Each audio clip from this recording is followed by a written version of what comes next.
Welcome back to the Alec Lewis Show. I am your host, Alec Lewis. It's episode 119, recording on Monday afternoon, October 13th. Back in the United States, pretty good country. Happy to be back. Very excited to talk some Vikings after a bye week. I am a couple days removed from the jet lag, so bear with me as I navigate this and cannot wait to do it. Took the bye week off, had to refresh a little bit, as one does after the first 5 games with how that went. The Europe trip was awesome. Wild ride stories probably to talk about for a long time, but we're here to talk football. JJ McCarthy will get into Carson Wentz, Kevin O'Connell's presser, some of what he talked about with the team's identity, and just some of the other stuff that stood out to me as I've gone through the numbers and a lot of the film through the bye week, just to kind of refresh and have some kind of feel for this team with as wild as it's been of a start. As always, this show is presented by First Resource Bank. That is a member FDIC bank in the Minneapolis area. They've got branches all over the place. And it's run by Vikings fans, Tim Siegley, Aaron Siegley, Charlie Anderson. They've supported this thing pretty much from the beginning. Cannot thank them enough for their support and their banking platform. And I went overseas, was able to, use their online banking platform actively. So highly recommend First Resource. The link to that, to First Resource Bank is in the description below. The show is also sponsored by Unreal, locally owned and operated clothing brand that it's really all I wear these days, which is for better or worse for those that know me. But it's too good, too high quality of stuff not to. They've also got limited edition drops with Viking specific hoodies that they've unveiled thus far. There's another one coming quite soon. The information there is in the description of this video. It's got a limited edition patch. It's embroidered, specially colored. So you guys are going to like it. I've gotten the image a little bit, and just know if you get that limited edition hoodie, you'll probably wear the heck out of it out. That's Unreal, a locally operated company that I wanted to partner with because of how much I love the product. Stories galore at The Athletic. We have not slowed down writing about the Vikings, but this is the podcast that we do multiple times a week. If you're new here watching on YouTube, hit the subscribe button. If you're listening on Apple or Spotify or wherever you listen, we appreciate that, and you can rate, review, follow, all that good stuff. We'll start with the presser. So most notably, Kevin O'Connell relayed the news that JJ McCarthy is going to be back to practice. I was out there for a snippet of it, and JJ was out there in his red number 9 jersey, stretching next to Carson Wentz and Max Brosmer. Obviously good to see him back out there. And then after practice, he was doing a little bit of throwing to Adam Thielen over on the side, which was cool to see. But obviously that's notable. It's been 30 days since JJ practiced leading up to that Falcons game. Pretty wild just to hear that number. I don't know if I was thinking this in my head. Does it feel like it's been more than 30 days? Can I imagine all that's happened in 30 days? Carson Wentz is the quarterback, Steelers, Croke Park. It's been nuts, but 30 days is a long time. And Kevin O'Connell made the point that, JJ McCarthy has really only practiced one time since that Chicago game. I think he might have practiced also on that Friday of that week, but in any event, not a ton of practice time for JJ. In the last month. And as we're going to get into throughout the course of this podcast, for a guy who's 22 years old, for a guy who's been in the NFL for 22 regular season games and played only 2 of those, you just need as much time as you can get. It's just, you can exhaust, I can exhaust probably the durability conversation, and you guys probably have it with you and yours, but it really is jarring when you kind of think about it broadly. I'll also say Kevin O'Connell did not name a starting quarterback for this weekend's game against the Eagles. Not sure I really expected him to be quite honest with you. Coming out of his press conference last week before the bye, he mentioned Carson Wentz emerging from the Browns win with some soreness in the non-throwing left shoulder. And, Carson was out there today. I expect him to practice, but he definitely has like a little bit of a harness on that left shoulder. And it's just knowing that guy and the toughness and the physicality, like the extent of that injury, not quite certain, but wouldn't be shocked if it was pretty significant, and he's navigating through it because of how much he's loved being a part of this team and being back on the field with this opportunity. So, again, wasn't really all that. If you asked me, Alec, did you expect him to name a starting quarterback? I would have said no, not really.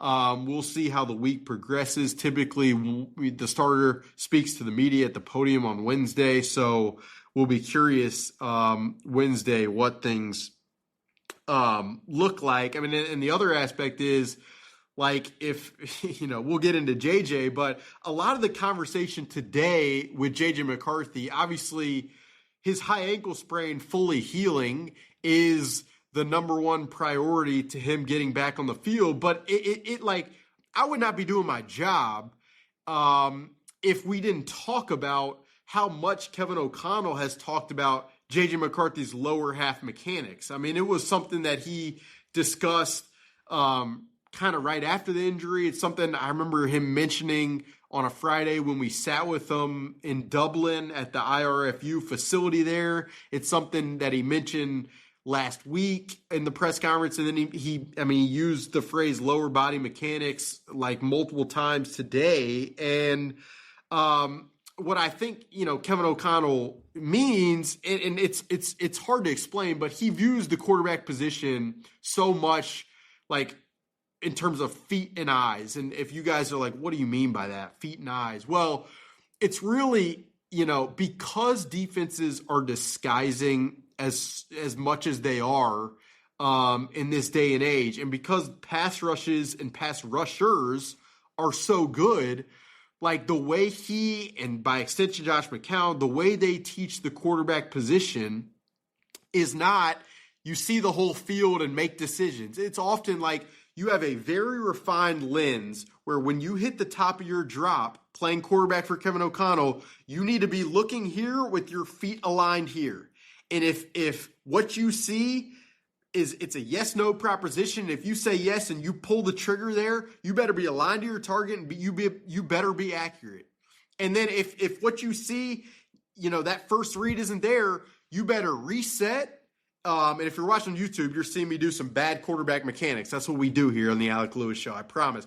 But if you reset, your feet better be lined up to that second progression, and your eyes better be there, and you better be accurate. And if there is any breakdown in that process where your feet aren't aligned, your base you're overstriding, your eyes are in the wrong spot, then you're probably going to be scanning the field for too long and holding the ball too long to where the pass rush is going to converge on you. Now, not everything is going to be perfect. There are times where you're trying to operate with your feet and eyes on the right timing of the play, and the pass rush, gets to your offensive line and there's leakage up front. You don't even have time. But like the way that Kevin O'Connell and this Viking staff designs their system, and the way that they teach quarterback play is so much to prevent you from having to think about every single minute thing and to just be very refined with what you think and to just pull the trigger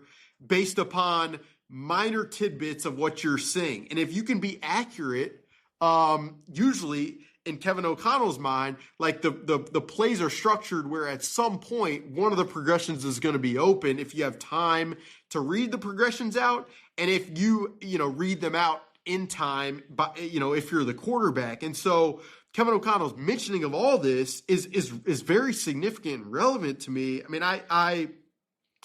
I told one of our trusted listeners this yesterday, I believe, that I wanted to go back and just rewatch all of JJ McCarthy's throws through the first two games to feel like I had a very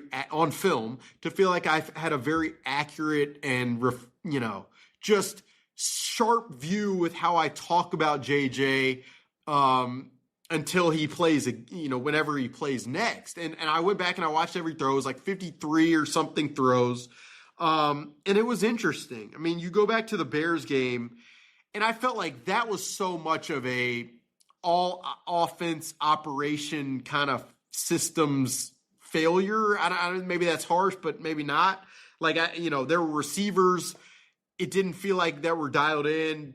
Justin at times. Adam Thielen had a drop on a third down. The offensive line, Justin School was getting beat. He didn't have help as much as I think they're providing him help on the edge now.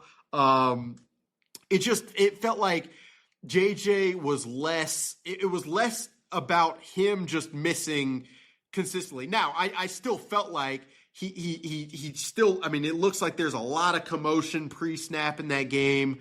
Even there are throws down the field where you're just like, the ball placement isn't surgical. It's close. Maybe you expect these receivers to make those grabs, but I mean, you just need the quarterback play to be so precise, for it to operate the correct way. And then I felt like the Falcons film, you can see it on the first play. I mean, J.J. McCarthy drops back. It's this quick little flat route to Jalen Naylor. Quick game. Everyone's freaking out. Why didn't they have enough quick game? This first play in the game, it's quick game to Jalen Naylor. And J.J. McCarthy takes like a little shuffle step, a little too much, and the ball's high. And Jalen Naylor makes a hell of a catch.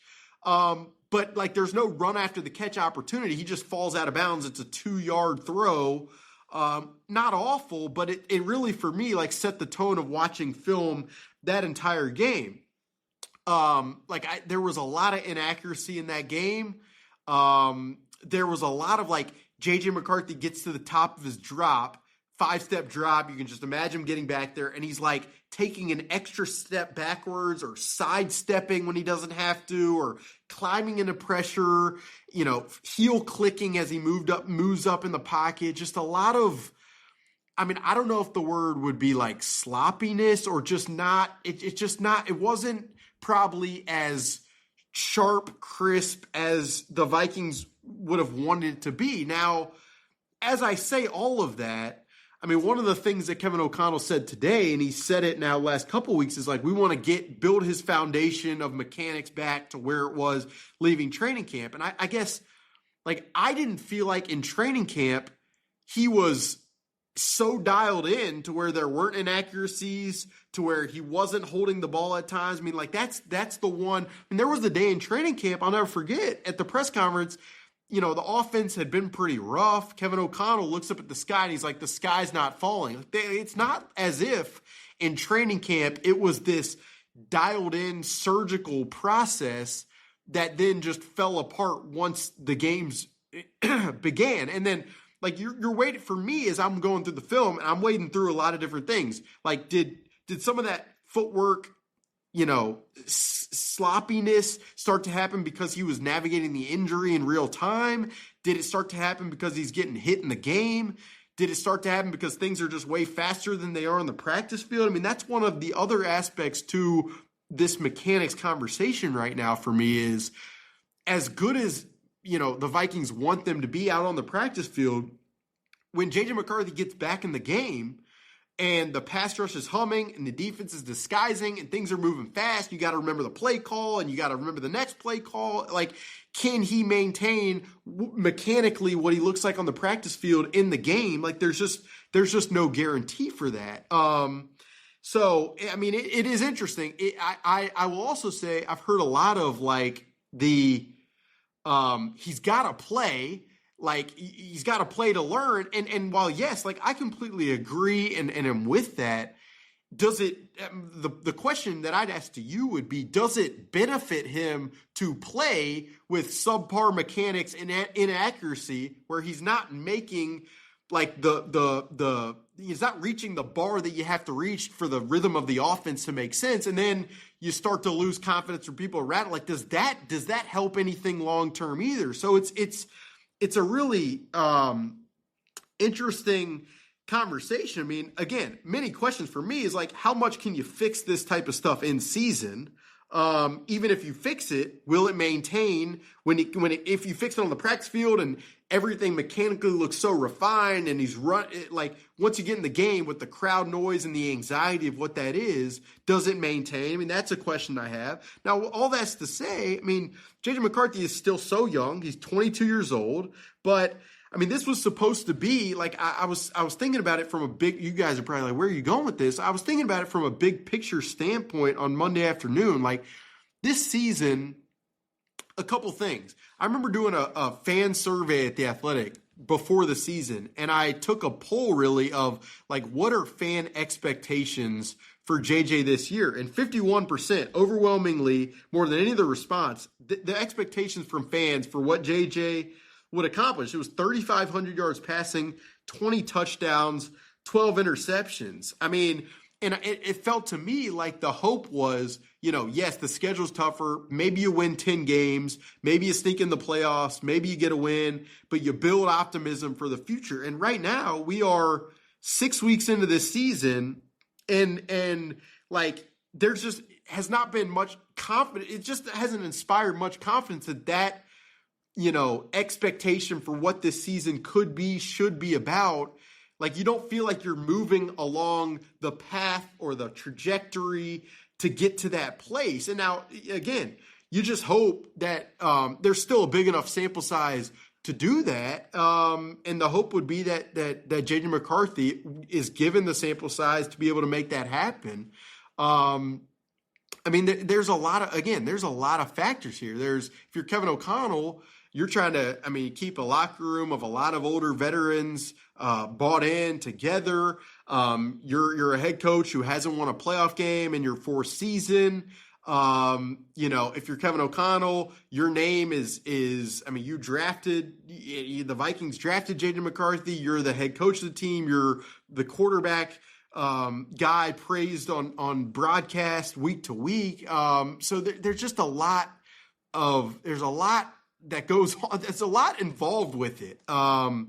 I would say. And so it's been interesting to follow, to listen, and just to try to perceive it all through a lens that is objective, factual, real, understanding, empathetic, kind of like that. You try to do it, and you go in waves with it because this is the NFL, and that's just kind of how it works. And you come back to the baseline of, yes, JJ McCarthy is still only 22 years old. He's only played 2 games. The sample size of film that I watched of 53 passes is so minor and minuscule. But the thing is, I can say all of that, but I also have to be honest with myself of, this is year 2. He's only played 2 of 22 games. I wonder, part of, him getting back healthy will help his mobility, but how much do you really want to see him be mobile and take hits? I mean, that's, and can you weed that out of his game on the fly, given the importance that durability is going to, the importance durability has in his development and his progression. So again, as you listen to me, like these are the thoughts in my head as I cover all this, and it's been very interesting to watch. I'll be curious over the course of this week, does JJ McCarthy practice in full Wednesday? What does it look like Thursday? What does it look like Friday? What about Carson Wentz? Look, I don't think, like, I've heard some conversation from people on the outside of like, would they be afraid to put him back? Look, you put him back in against the Eagles, the Ravens, the Lions. It's going to be this strength of schedule in the NFL is funny to me because I feel like 22 teams or 24 teams are all talented enough to give you a serious fight on any given Sunday. So to design a return to play based upon the opponent, it just doesn't add up at all. There's a lot of questions with it. That's for certain. That's where I'm at. Again, good step that he's back practicing. It'll be interesting to hear how the ankle responds and then where he's at from a mechanics perspective moving forward. A couple things that I also wanted to get to. Brian O'Neill, Donovan Jackson, Michael Juergens, Blake Cashman, they were all back at practice. We'll see about Brian O'Neill in terms of coming back from the sprained MCL. But, I mean, it would be to get him back against the Eagles and then to have 4/5 of the offensive line that this team planned for prior to the season. Obviously, Ryan Kelly is on injured reserve with the concussion situation, but to have Darisaw and Jackson and Fries and O'Neal, I mean, regardless of who's back there, would give you as much comfort probably as you've had. I still think, and I've said this and I've written this, I still think there has to be, even if those four are back in there, a sizable amount of quick game concepts, ball out type plays that I thought Kevin O'Connell had a ton of in the game against the Browns. And for my money, like that might have been Kevin O'Connell's best game plan. It felt like backs against the wall game you got to have. You don't have, I mean, your entire offensive line, you're working around second string, third string players going in and out. There was just a lot of creative, quick hitting, successful concepts in that game that I felt like that he and the staff deserved a ton of credit for.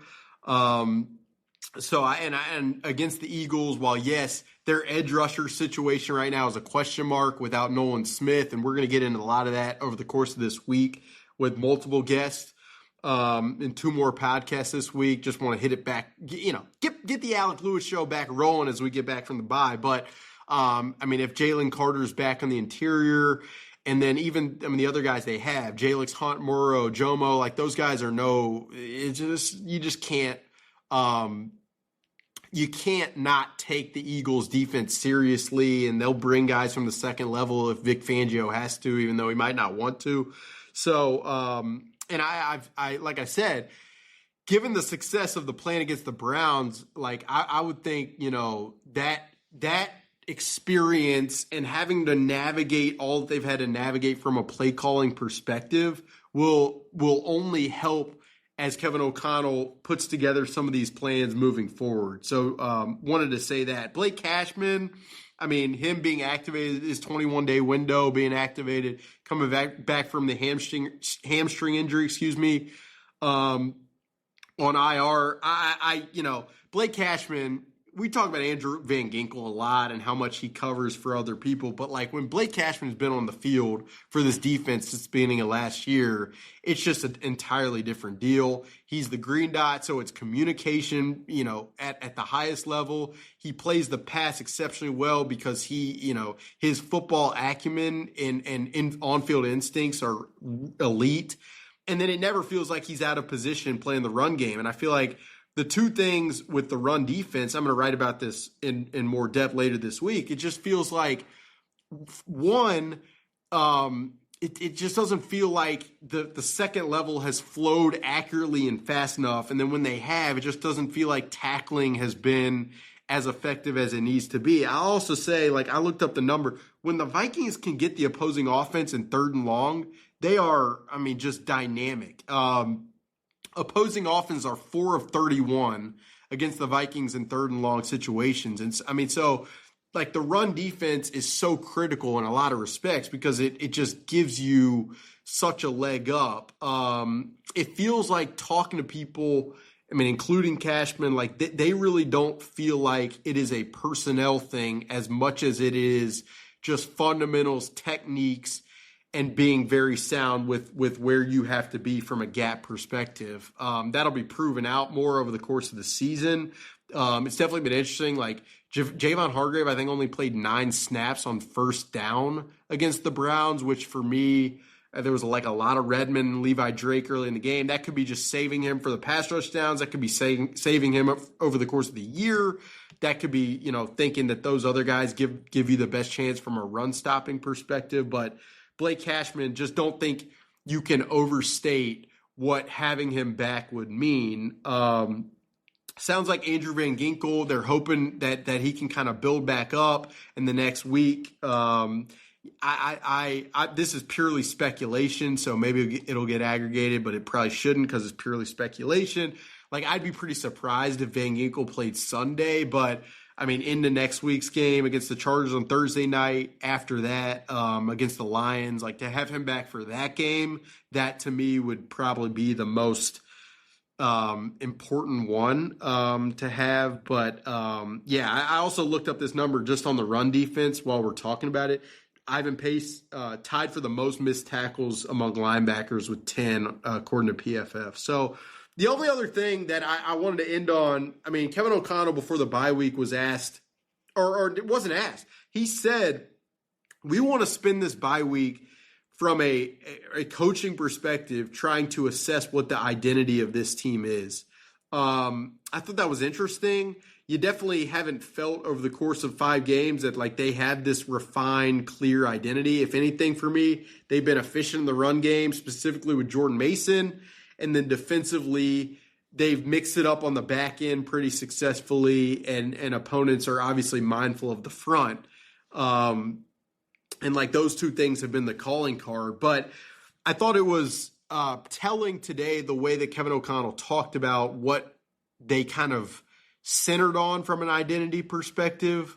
And then just how he talked about how they want to play games. Like I felt like I came away feeling like ball security and creating turnovers is like what is like their number one.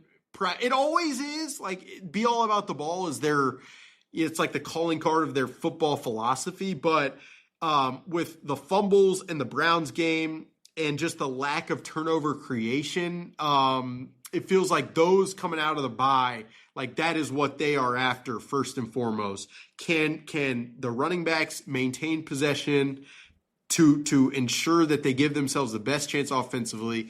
And then can the defense do as much as it can to create extra possessions for an offense with the uncertainty at quarterback that probably needs as many possessions as it possibly can get. So that stood out to me from the way you talked about it, limiting the penalties.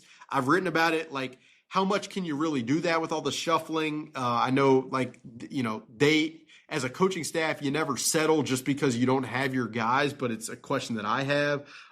Definitely feel like some of what they want to do here is create early leads as much as they possibly can to place the opposing team in a position where they can't remain balanced. And then that way it just lends itself to more turnover creation. So like that would be a way, if I'm a fan, you guys are like, what do I look for? I mean, that would be a telltale sign for me is like, do the Vikings have the lead early in the game? And if they don't, they're probably not playing the game the way they want to play. It's just something that stood out to me with how Kevin O'Connell talked about it. And then early down efficiency on offense, like just feels like they feel like they have to be efficient on early downs, whether that is, you know, progressing quickly in quick game, blocking it up in the screen game, running the football efficiently if you're Jordan Mason, and then not fumbling the football or turning the football over there. Like it feels to me on both sides of the ball that third and long on offense, staying out of it as much as possible is they feel like gives them the best chance, obviously. And then defensively making sure the opposing offense is in as many third and long situations is critical. That probably helps lead to more turnover creation. So like the way that Kevin O'Connell talked about it feels like that's the priority of how they think this team can get through these games against elite competition. And we'll find out if they're able to do it. Kevin also made many insinuations of like, you know, we'd love to see the intent of this roster that we put together get to that place. I mean, the truth of the matter really is like with what they haven't been able to acquire in the draft, they have to be money in free agency. And they were last year. And that's how you win as many games as they won. And look, like Isaiah Rodgers has been a huge hit thus far. The bet on Theo Jackson has worked out. Javon Hargrave, Jonathan Allen, like when those guys the Vikings are getting pressure pretty quickly. And I think opposing offenses know that to get the ball out is huge. And then they've run the football efficiently against the Vikings. And that's made it easier on third down. And then, you know, offensive line perspective, Ryan Kelly, I mean, I don't need to tell you guys, his lack of involvement definitely matters. Aaron Jones' lack of availability, like he was a guy who's been paid. So, I just feel like that's where this team is at, is the free agents got to hit. And then from a how they play the game perspective, they have to be so on the screws with ball security, with creating turnovers, and you're relying on some stuff that can be fairly variant in these games. We'll see how it works out. We'll be curious to see over the course of this week how the injury situation shapes up, and then what happens, obviously, at quarterback. But stay tuned to the podcast. We're going to have, like I said, multiple shows later this week. We'll have a guest later in the week, previewing the game, have one more national NFL conversation. Looking forward to some Monday night games, and then stories all across the Athletic this week. Wild's ramping up. Russo and Joe Smith are all over it. Wolves ramping up. John Krasinski's writing about Johnny Juzang. Twins recaps by Aaron Gleeman and Dan Hayes. So please check us out over at The Athletic. We work our butts off, that's for sure. That'll do it for episode 119 of the Alec Lewis Show. Look to that unreal Vikings limited edition drop. That will not disappoint. Link is in the description. And then First Resource Bank. For my money, it saved me since I moved up here in terms of having a local bank that I can trust with people I enjoy talking banking with. So thank you guys for being here. We will talk to you very, very soon.